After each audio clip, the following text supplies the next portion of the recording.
ये एपिसोड उन लोगों के लिए है जो काम भी कर रहे हैं और समझ भी गए हैं कि मैं करता नहीं हूँ। फिर भी कभी अचानक मन में इच्छा उठ जाती है, वासना उठ जाती है, पुरानी आदतें फिर से बुला लेती हैं और तब हम घबरा जाते हैं। मैं तो निष्काम कर्मा कर रहा था, फिर ये सब क्या? अगर आपके मन में भी ये सवाल कभी आया है तो आज गीता का एक और गहरा राज खुलने वाला है। दोस्तों, मैं हूँ कोमल। आज का ये न्यू एपिसोड 7 जिसमें हम समझेंगे कि निष्काम कर्मा करने के बाद भी वासना क्यों उठ जाती है। दोस्तों, पहले एक बात बिल्कुल समझ लें।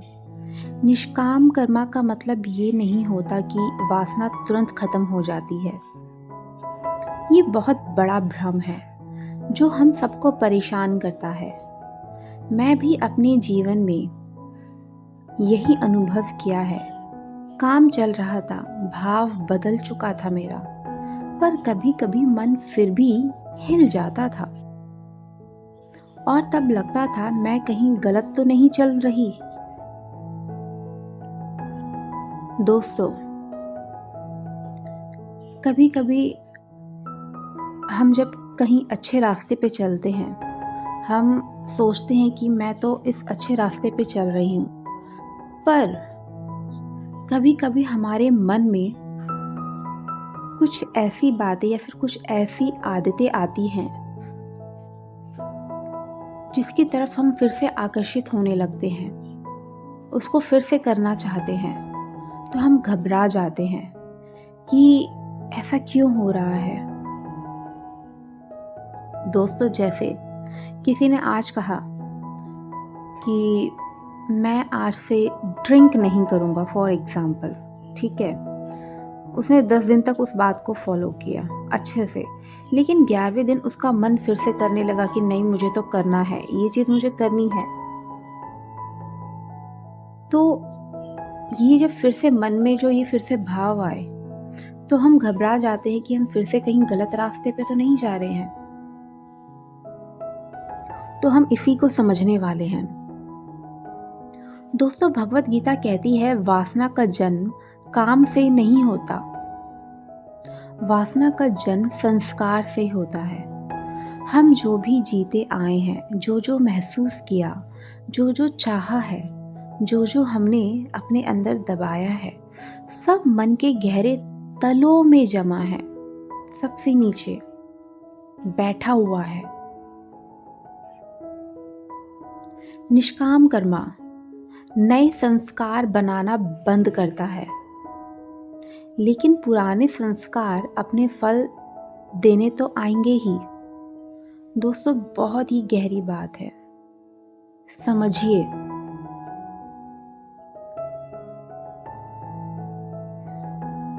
यहाँ पे सबसे इम्पोर्टेंट है संस्कार, कि हम अपने बचपन से, ठीक है, एक लंबे समय तक जो आदतें हमने अपनाई हैं वो बहुत ही पक्की हो जाती है, बहुत गहरी हो जाती है और उसको एकदम से बदल पाना बहुत मुश्किल होता है। हम उसको तुरंत नहीं बदल पाते, समय लगता है। और जो निष्काम कर्मा होता है, निष्काम कर्मा जो है हमारी नए कर्मों को बनाना बंद कर देता है, क्योंकि हम निष्काम कर्मा कर रहे हैं। मतलब हम किसी के कार्य या सेवा के बदले किसी प्रकार के बदले की इच्छा नहीं है वहाँ पे, तो वहाँ पे हमारे नए संस्कार हमारे नहीं बनते।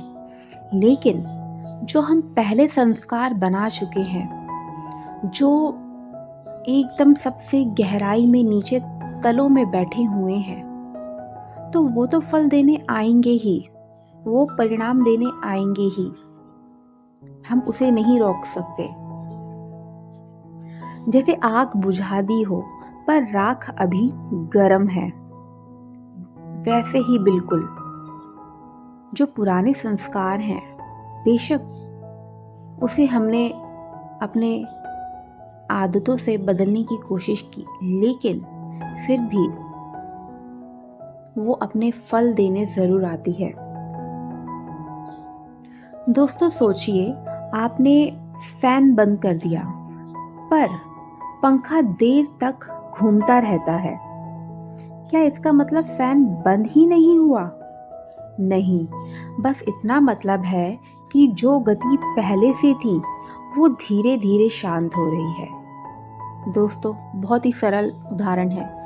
जब भी हम चलता हुआ पंखा एकदम से बंद करते हैं, तो हम स्विच तो ऑफ कर चुके हैं, लेकिन उस पंखे में जो गति थी, वो तुरंत बंद नहीं होती, वो धीरे-धीरे बंद होती है, वो धीरे-धीरे शांत होती है। वासना वही घूमता हुआ पंखा है। वो धीरे-धीरे शांत होती है, धीरे-धीरे रुकती है। कृष्णा अर्जुन से कहते हैं, जब तक शरीर है, जब तक प्रकृति के गुण हैं, तब तक चलन होगा। दोस्तों, कृष्णा ने अर्जुन से कहा, जब तक शरीर है, जब तक प्रकृति के गुण जो हमने समझा था, सत्व रजस तमस, ठीक है, वो तो चलेगा और उस गुणों के माध्यम से ही तुम्हारा शरीर जो है वो कार्य करेगा। सत्व रजस तमस ये गुण ही वासना को ऊपर लाते हैं। लेकिन ध्यान रहे दोस्तों, वासना का उठना बंधन नहीं होता, वासना के साथ जुड़ जाना बंधन होता है। यहीं पर हम गलती कर देते हैं। हम सोचते हैं, अच्छा वासना आ गई, मतलब मैं गिर गया। नहीं दोस्तों, ये गिरना नहीं है, ये तो मन का शुद्धिकरण है। जब रोशनी बढ़ती है, तब ही धूल दिखती है। अंधेरे में तो सब साफ ही लगता है। समझ रहे हैं दोस्तों, जब अंधेरा होता है तो सब कुछ हमें साफ लगता है, क्योंकि हम अंधेरे में बैठे हुए हैं, तो हमें चारों तरफ कालापन ही दिखेगा। लेकिन जब थोड़ी सी रोशनी होती है तो हमें दिखाई देने लगता है। वैसे ही जब हम ऊपर उठ रहे होते हैं, अपने अंदर सत्व गुण को बढ़ा रहे होते हैं नाम जाप के द्वारा, तो धीरे धीरे हमारे अंदर गहराई में जो हमने संस्कार, गलत संस्कार हमने बनाए थे, वो ऐसा नहीं है कि तुरंत खत्म हो गए। वो धीरे धीरे आपको ऊपर आते हुए दिखाई देंगे कि हाँ, मेरा फिर से ये मन कर रहा है, या फिर कुछ गलत करने का मन कर रहा है। तो वो जो सत्व गुण है, वो आपको वो दिखाएंगे कि देखो, अभी भी ये धूल बाकी है। तो यानी कि हमें उस पर कार्य करना है, हमें अपने सत्व गुण को बढ़ाना है। ये नाम जाप, मंत्र जाप, ध्यान, इन सब के माध्यम से होगा। तो दोस्तों, एक प्रकार से ये क्या है, शुद्धिकरण की अवस्था होती है। अब निष्काम के बाद एक और गहरा कदम आता है दोस्तों, वासना को भी साक्षी बनकर देखना। ना दबाना, ना जस्टिफाई करना, ना फॉलो करना, बस देखना, अच्छा ये वासना उठ रही है, और बस यहीं पर वो धीरे धीरे अपनी शक्ति खो देती है। दोस्तों, निष्काम कर्मा, हम निष्काम कर्मा कर रहे हैं, जिससे आगे हमारे कोई कर्म बंधन नहीं बनेंगे। लेकिन जो हम अपने पहले कर्मा के द्वारा, जो हमने कर्मा क्रिएट किए, जो बनाए, बंधन बनाए, वो खत्म नहीं होते, वो अपना फल देने आते हैं। तो हमें उसके लिए भी एक प्रकार से साक्षी के भाव में आ जाना है। जब हम अध्यात्म में आगे बढ़ते हैं धीरे धीरे, तो जो वासना होती है वो धीरे धीरे शांत होने लगती है। इसका मतलब ये नहीं कि वो वासना को जो संस्कार है वो पूरी तरह खत्म हो गया, वो फिर से लौट कर आएगा। लेकिन अब हमारी आंखें खुल चुकी है, हमें ज्ञान का दृष्टिकोण मिल चुका है। हमें क्या करना है, जब वासना उत्पन्न हो तो हमें बस साक्षी भाव में रहना है। अच्छा ठीक है, ये वासना का भाव आया, ठीक है, तो हमें क्या करना है, हमें रिएक्ट नहीं करना, हमें बस साक्षी भाव में रहना है। और फिर वो धीरे धीरे अपने आप, वो जो वासना का संस्कार होता है, वो धीरे धीरे अपने बल को खोने लगता है और वो शांत होने लगता है। मैंने भी देखा, जब मैं कभी कुछ प्लानिंग करती, फॉर एग्ज़ाम्पल कि आज आज से मैं मतलब अच्छी आदतें अपनाऊँगी। फॉर एग्ज़ाम्पल कि मुझे सुबह 4 बजे उठना है, ठीक है? लेकिन हमेशा से तो ऐसी आदत नहीं बनाई है, और जब मैं देर से उठती हूँ, 7 बजे या 8 बजे, कभी-कभी लेट हो जाता है, तो मन में फिर से ऐसे विचार आते हैं कि मैं गलत कर रही हूँ, मुझे अपनी आदतों को सुधारना बहुत ज़रूरी है।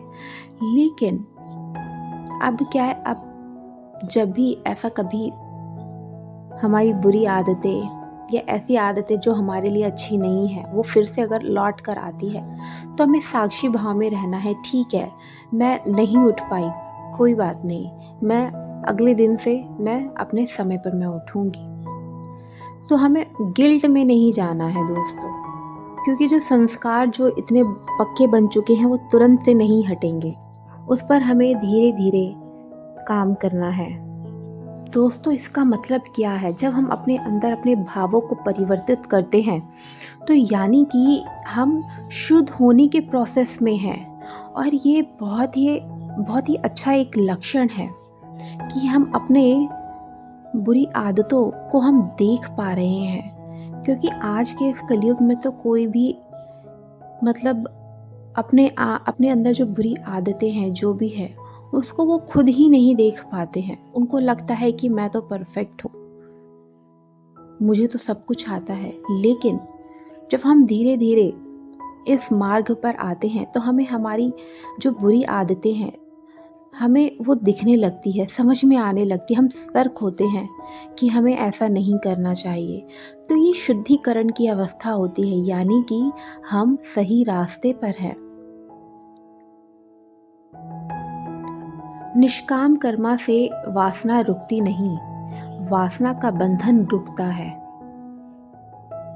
और यहीं से मुक्ति का रास्ता और गहरा हो जाता है। तो दोस्तों, आज बस इतना ही करें। जब भी कोई इच्छा उठे, कोई वासना आए, कोई पुरानी आदत बुलाए, खुद से बस इतना कहिए, मैं इसे देख रहा हूँ या रही हूँ। कुछ भी और करने की ज़रूरी आवश्यकता नहीं। दोस्तों, अगला एपिसोड यहीं से एक और गहरा प्रश्न खुलेगा। अगर मैं साक्षी हूँ और वासना भी देख रहा हूँ, तो शुद्धि होती कैसे है? अंतर परिवर्तन होता कैसे है? भगवत गीता का अगला रहस्य वहीं से खुलने वाला है। मैं कोमल हूँ, और ये गीता हम सिर्फ पढ़ नहीं रहे, जी रहे हैं। इसको अपने जीवन में हम उतार रहे हैं। तो दोस्तों, कल मैं आपसे फिर मिलती हूँ एक नए एपिसोड के साथ। अगर आपको समझ आए, पसंद आए, तो लाइक शेयर सब्सक्राइब करिए। कमेंट में जय श्री राम, हर हर महादेव अपने राय ज़रूर लिखिए।